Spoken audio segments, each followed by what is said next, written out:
Hi guys. இப்போ நடந்து முடிஞ்ச பாரிஸ் 2024 ஒலிம்பிக்ஸில் பார்த்தீங்கன்னா 21 வயசான ஒரு இளைஞன் பார்த்தீங்கன்னா தன்னோட தாயை 3 வாரத்துக்கு முன்னாடி இழந்துட்டு வந்த அதே சோகத்தோட அந்த ஒலிம்பிக் போட்டியில் பார்ட்டிசிபேட் பண்ணுறது மட்டும் இல்லாமல் ஒரு ஸ்ப்ரிண்டிங் ஈவெண்ட்டில் ஒரு முக்கியமான ஈவெண்ட்டாக இருக்கக்கூடிய 200 மீட்டரில் ஒரு பெஸ்ட்டான பெர்ஃபார்மன்ஸை கொடுத்து தன்னோட நாட்டுக்கு தங்கப்பதக்கத்தை வென்று தரது மட்டும் இல்லாமல் 4x400 மீட்டர் ரிலேலையும் தன்னோட நாட்டோட குழு சில்வர் மெடல் வின் பண்ணுறதுக்கு ஒரு முக்கியமான காரணமாக இவர் இருந்திருக்காரு.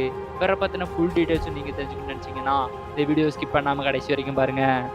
இவ்வளோ பெரிய சாதனைக்கு சொந்தக்காரராக இருக்கக்கூடிய அந்த இளைஞன் வேறு யாருமே கிடையாது, அவர் தான் லெட்சேல் டொபாகோ. இவர் பார்த்தீங்கன்னா இந்த ஒலிம்பிக்கில் இவ்வளோ பெரிய அச்சீவ்மெண்ட்ஸ் பண்ணது மட்டும் இல்லாமல் 2023 நடந்த வேர்ல்டு அத்லெட்டிக் சாம்பியன்ஷிப்லையும் 100 மீட்டரில் சில்வர் மெடலும் 200 மீட்டரில் பிரான்ஸ் மெடலும் வின் பண்ணி தன்னோட அச்சீவ்மெண்ட்ஸை தன்னோட நாட்டுக்காக பண்ணி கொடுத்துருக்காரு. இது மட்டும் இல்லாமல் அண்டர் 20 ஏஜ் கேட்டகரி வேர்ல்டு சாம்பியன்ஷிப்லேயும் பார்த்தீங்கன்னா 2021 நடந்த அந்த மீட்டில் 200 மீட்டரில் சில்வர் மெடலும் 100 மீட்டரில் கோல்டு மெடலும் வின் பண்ணி ஒரு மிகப்பெரிய பெஸ்ட்டான பர்ஃபார்மன்ஸ்லாம் கொடுத்துருக்காரு. இது மட்டும் இல்லாமல் 2022 நடந்த அந்த அண்டர் 20 வேர்ல்டு அத்லெட்டிக் சாம்பியன்ஷிப்லேயும் 100 மீட்டரில் கோல்டு மெடலும் 200 மீட்டரில் சில்வர் மெடலும் வின் பண்ணி கொடுத்துருக்காரு. இவர் பார்த்தீங்கன்னா அண்டர் 20 வேர்ல்டு ரெக்கார்டாக பார்த்தீங்கன்னா 100 மீட்டரில் 9.91 செகண்ட்ஸில் ஓடி ஒரு அண்டர் 20 வேர்ல்டு ரெக்கார்டும் இவர் கிரியேட் பண்ணியிருக்காரு.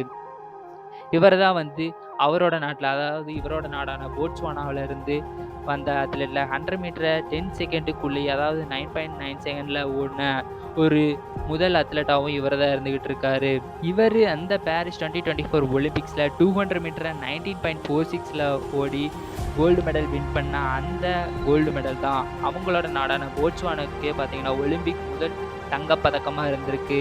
இதை வந்து அந்த நாடு கொண்டாடுற விதமாக ஆகஸ்ட் 9, 2024 அன்னைக்கு அந்த நாட்டுக்கே வந்து விடுமுறை அறிவித்து கொண்டாடியிருக்காங்க இவரோட வெற்றியை. அதாவது 21 வயசு பையன் வந்து இந்த அளவுக்கு ஒரு நாட்டோட மிகப்பெரிய புகழுக்கு வந்து சொந்தக்காரராக அமைஞ்சிருக்காரு. இது மட்டும் இல்லாமல் இவருக்கு வந்து அந்த நாடு 2 மிகப்பெரிய வீடு பரிசாக கொடுத்து இவரை கௌரவிச்சிருக்காங்க.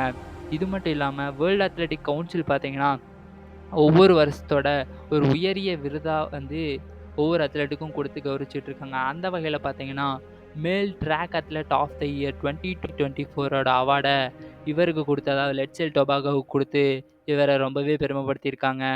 இவரை பற்றி நீங்கள் என்ன நினைக்கிறீங்க அப்படிங்கிறத கமெண்ட்டில் சொல்லுங்கள்.